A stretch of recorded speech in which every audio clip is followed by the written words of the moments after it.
I'm Dan with Greenman Dan. If you've been following us, you've seen other videos of us constructing this rain garden here in New Orleans. I want to show you more about it and tell you why it's important for this community. Come, follow me. Many would ask why the city would spend money on a rain garden. Well, the purpose of a rain garden is to cap stormwater runoff that typically follows the curb and into a storm drain. It overloads the city's drainage system. This helps that out.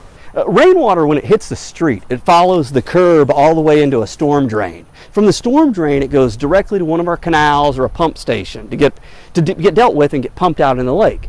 We're changing that. All the water that's coming down this curb now, it's going to enter this cool concrete runnel and flow underneath the sidewalk under this steel bridge until it gets into the bottom of this rain garden. The rainwater is going to fill the basin in this rain garden.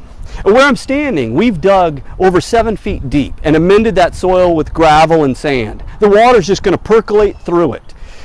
This site alone will hold over 5,000 gallons of runoff at any one time. On this half of the rain garden, it's a little prettier, don't you think? Louisiana irises, Stokes aster, milkweed. One of the biggest concerns that I hear in regards to a rain garden is, does it breed mosquitoes? Well, a properly installed rain garden doesn't. You've built it upon amended soils to allow that water to soak into the ground quickly, that you don't have standing water.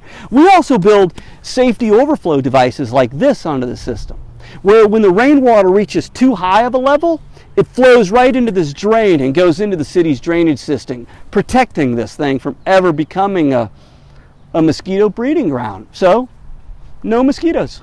I hope you've enjoyed the videos of the construction of this project. I just want to give a special thank you to the Sewage and Water Board and to Guyan Consultants for making it happen.